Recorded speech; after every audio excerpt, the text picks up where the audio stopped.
Agora vamos resolver a questão número 2, em que você tem uma viga isostática e 3 cargas sobre ela. Uma carga triangular, uma carga retangular distribuída e uma carga inclinada. A carga triangular se distribui por 3 metros a partir da extremidade do ponto A. Ela possui uma densidade de carga de 3 kN por metro. A carga retangular de 6 kN por metro se distribui centralmente por uma distância de 4 metros. E a carga inclinada está com um ângulo de 50 graus em relação à horizontal. Então, na carga triangular, você usa a fórmula que a força é igual a carga multiplicada pela distância dividido por 2, para você saber como vai se comportar a carga pontual que vai substituir a carga triangular. Então, você faz força igual a Q vezes A sobre 2, a densidade 3 kN, vezes a distância 3 vezes 3, 9, dividido por 2 é 4,5 kN. Então, essa força pontual se distribuirá no baricentro desse triângulo retângulo, que se encontra a 1/3 da extremidade onde há maior concentração de carga.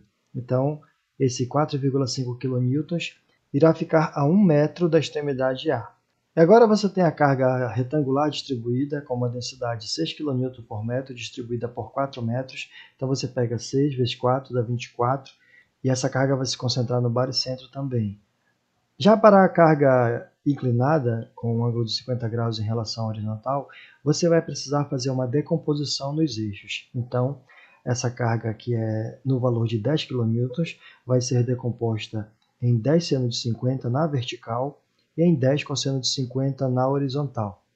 Sendo assim, você retira a carga principal, já que ela foi decomposta, e dá prosseguimento aos cálculos. Além de todas essas forças distribuídas na viga, você vai ter novamente as reações em A e a reação em B no eixo X também. Você vai ter também a reação em A no eixo Y e a reação em B no eixo Y. Novamente os cálculos, conforme você viu no primeiro exercício, o somatório das forças em X dá zero. E a novidade é que você tem uma carga de 6,427 kN distribuída na horizontal. Ela vai precisar ser utilizada também no cálculo da força.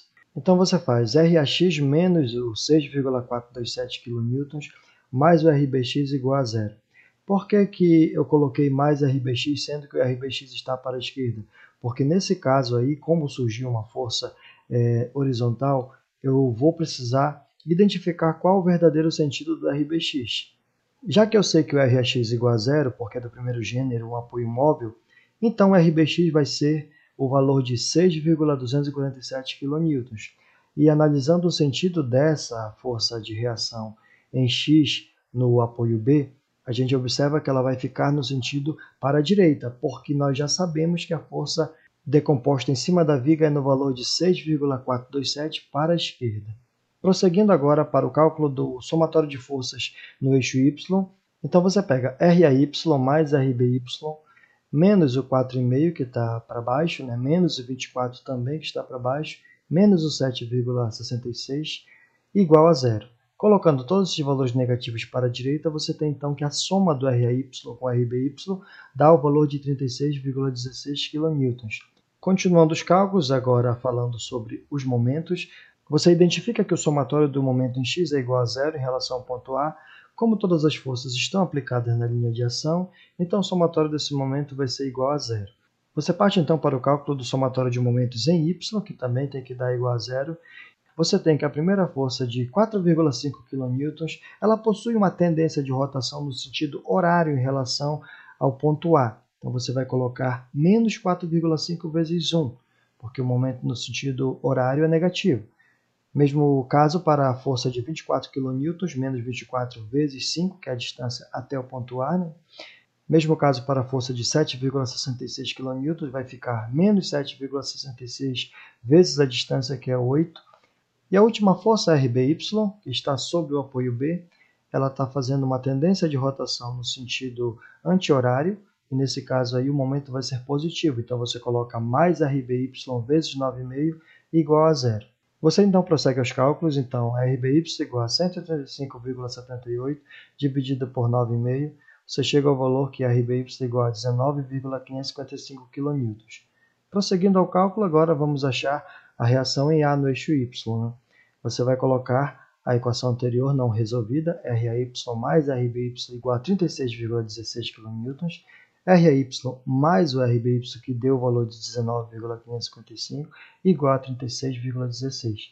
Você chega então que o valor da reação no apoio em A do eixo Y igual a 16,605 kN.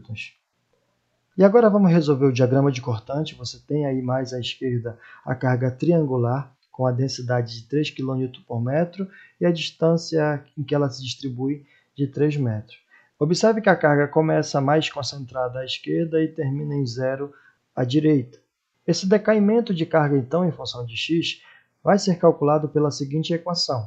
Você pega, então, a densidade de carga, que é 3, subtrai da divisão da densidade pela distância e multiplica por x. Esse é um padrão para cargas triangulares.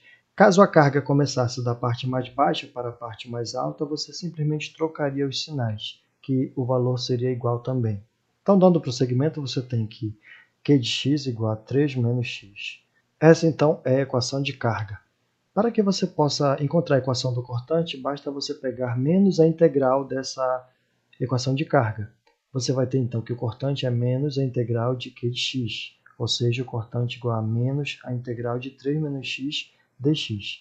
A cortante, então, terá o valor de menos 3x mais x² sobre 2 mais uma constante.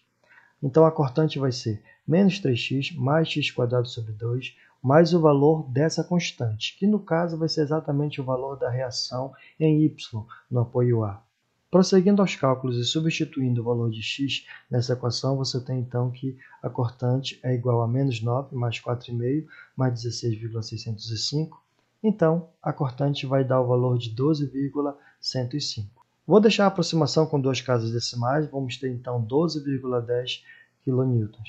Fazendo a mesma relação já vista no exercício anterior para a carga retangular de 24 N aí que você tem, você vai então pegar o valor de 12,10, diminuir de 24 e vai chegar ao valor de menos 11,9 kN. Como não há nenhuma carga dessa distância de 1 metro até a próxima força, você então mantém a reta paralela.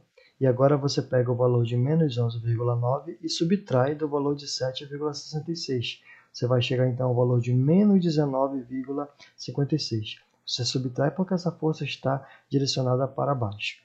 Como não há nenhuma outra força até o apoio B, na distância de 1,5 metros, você mantém então a reta paralela até o outro lado. Então você verifica que esse valor de menos 19,56 chegou no apoio B. Como o apoio B possui uma reação para cima, então você soma com essa reação, que é justamente o valor da reação de B em Y, 19,555, chegando então ao zero. Você tem aí obtido o diagrama de cortante. Comparando então com o F2, você observa que os desenhos são similares e com os valores também relacionados em cima de cada vértice. E agora, partindo para o cálculo do diagrama de momento fletor, vamos observar que temos uma área 1 aí entre as forças de 16,605 e de 12,10 kN. É uma área que somente vai ser possível ser calculada através de integral. E no estudo de vigas isostáticas, o momento fletor é justamente a integração da equação da cortante. Quando você fizer isso naquela função da cortante de 0 a 3, você vai obter essa área de 40,815. Então você coloca aí esse valor embaixo, o valor positivo. Todo valor positivo que está para cima da viga, você desce aqui no momento fletor para baixo e indica no próximo ponto esse valor de 40,815.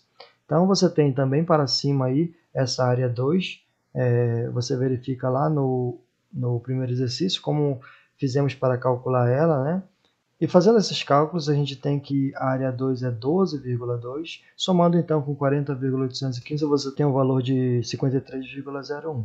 Partindo agora para o outro lado, do cortante, que são os valores abaixo da viga, você então vai fazer uma subtração no valor do momento fletor embaixo.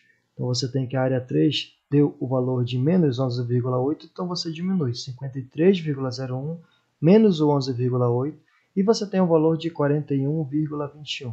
Continuando agora para a área 4, você tem então que essa área dá o valor de menos 11,9, E aí você pega 41,21 e diminui de 11,9. Você tem então o valor de 29,31. Pegando então o valor de 19,56 para o cálculo da área 5, você pega e multiplica por 1,5, que você vai ter o valor de 29,3. Então, a área 5 é justamente aqui o valor que você vai subtrair de 29,31 e chegar então ao valor zero. Fazendo a comparação então com o diagrama que acabamos de obter com o do F2, observemos então a similaridade e novamente a gente chega àquele valor máximo, né, que é o valor de 53,01, que está presente aqui. Então, muito obrigado a todos vocês e até o próximo exercício.